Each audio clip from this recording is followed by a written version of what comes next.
cathedral yesterday? Don't be so honest. You know, it's no accident that we call this the nave, like an upturned boat, because the boat was a strong symbol for the early Christians. As it's obvious, the first four were fisher people. And they were called to fish for people. Fish for their hearts, fish for their minds, fish for their souls. And what a call to us, to fish for other people. How many in this room are fisher people? Wow, y'all need to get out a little bit more. I thought everybody in Wyoming needed to fish. I was counting on being taught how to be a fly fisherman. Okay, we can do that, good. But I'm not preaching on the call today.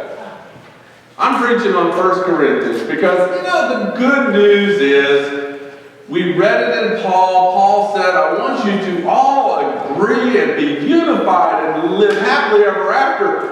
And isn't that what we've done? Why are you laughing? Oh, maybe we haven't done that. Maybe there are divisions in the church. Maybe there are factions in the, wild guess, maybe in the last 50 years, can you name any factions or divisions in the Episcopal Church? Go ahead. Priests. What about priests? What about women? Once again, I love women. I love that we have these parades all over the country to lift up women, not to criticize, I hope, but to lift up women. 60% of us are women. And let me just tell you, that used to be a big division in the church. You remember the days, the good old days, when women had to wear something on their head? My mother, if she didn't bring her little doily, there was Kleenex in the narthex. She'd get a bobby pin and put that baby on. Oh, those were the days. And you women had to wear white gloves in order to come into the Holy of Holies, yes? Were those the days? Gosh, long for the good old days. Heaven forbid that a woman stand behind the altar. We have removed so many barriers in our church to access God. And that's what we're called to do. We are called to fish for people, to eliminate the barriers. We have a barrier here. It's our strong and beautiful church. It is both a doorway and a barrier. Where's the front door of the church? Can anybody really tell me? I mean, where are we going to put this ball? You think that's the front door? That's a good guess. And they're red, sort of a deep blood red. But really, this is our front door. Maybe I should move the font here. But then some people come in here. We need to find ways to eliminate the barriers, not by changing this, but by inviting people in. What are some other problems we've had? Prayer book. That was the beginning. OMG. Oh, speaking of prayer books,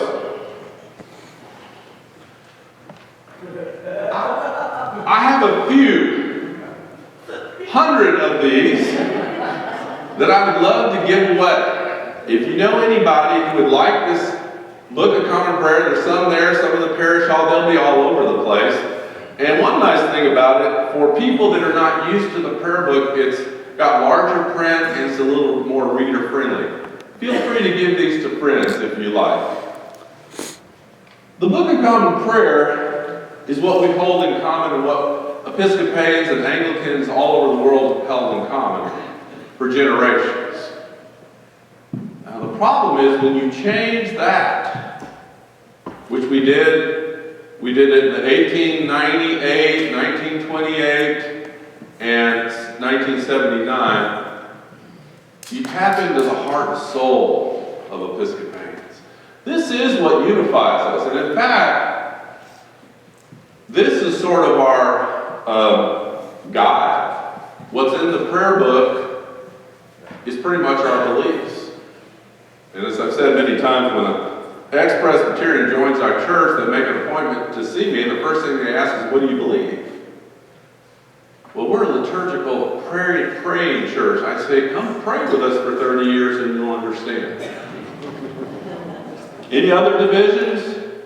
What about, this is the most difficult. What color should this carpet be?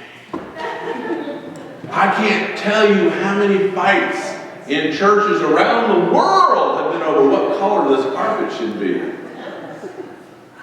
And then there's the classic division, the 8 o'clockers and the 10 o'clockers.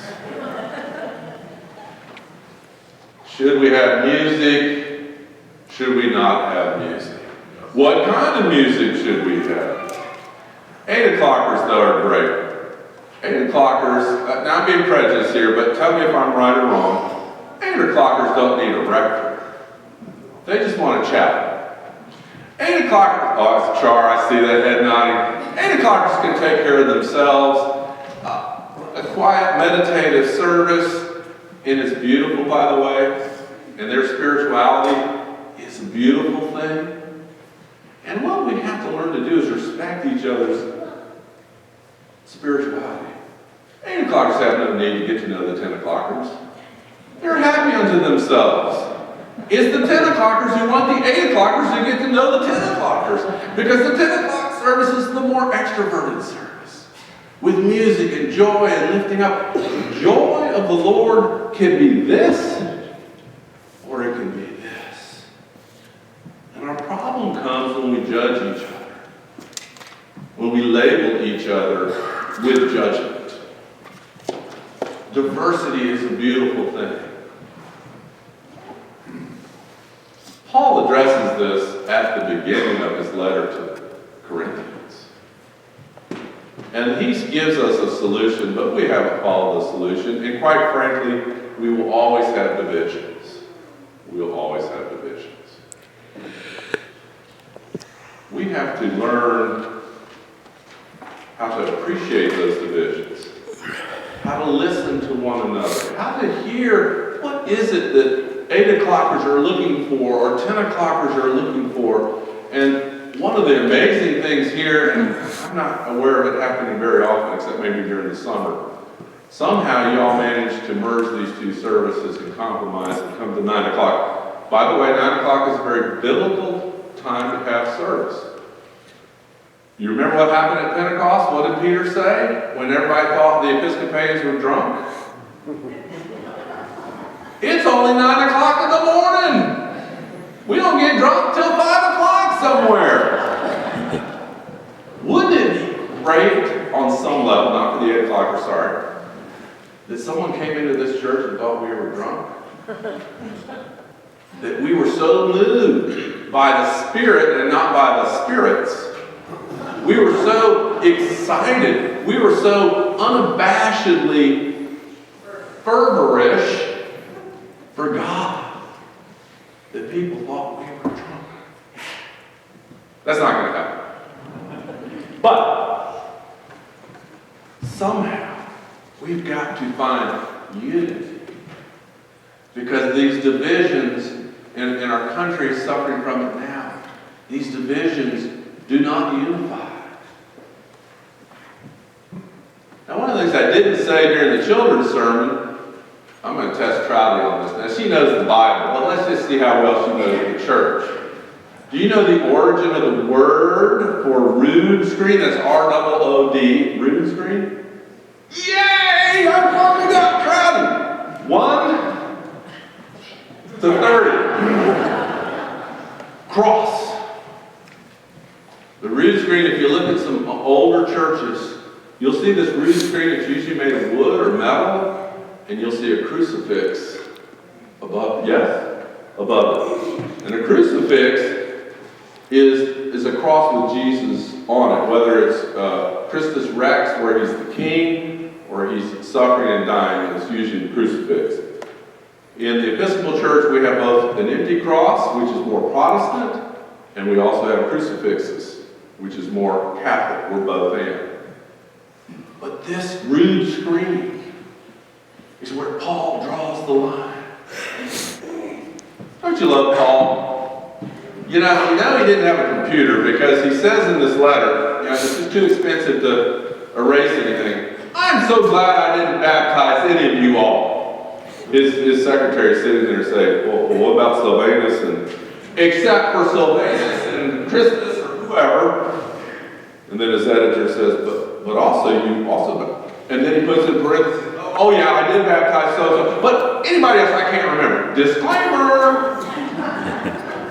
Paul is a human being. Get that straight. Listen to Paul when he talks. Listen to Paul when he preaches. There are sometimes he's making announcements in his letters. Sometimes he's preaching. But it usually comes back to Jesus and the cross.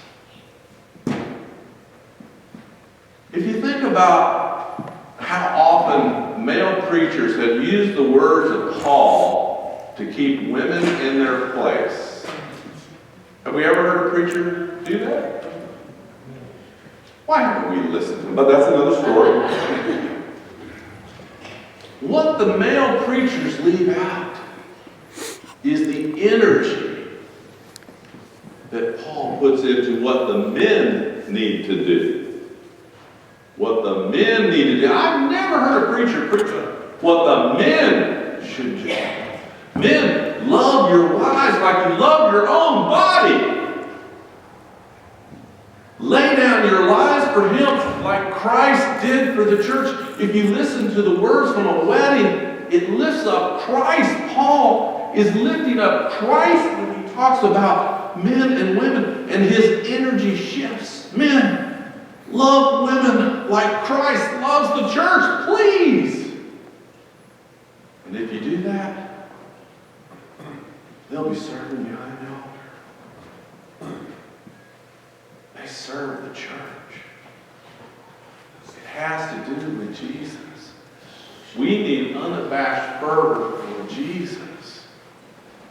And to understand, if not understand, to contemplate the mystery of the cross, the foolishness of the cross, as Paul says, it's not about a wise orator. It's about an experience of that mystery of God being born among us, living and healing and teaching and prophesying among us, and dying on the cross, which in that day the cross was an insult. It was shameful. It was weakness. And some Christians were embarrassed by that weakness. Some even said Jesus really wasn't on the cross. That was just an appearance. Because they couldn't stand the thought of God dying on the cross. If we're to find unity, it begins and ends with the cross. So the next time maybe you're feeling a little agitated about whatever you want to have happen in the church, come at 8 o'clock for a minute. Center yourself and meditate on the power and the foolishness of Jesus and the cross. In the name of the Father, the Son, and the Holy Spirit.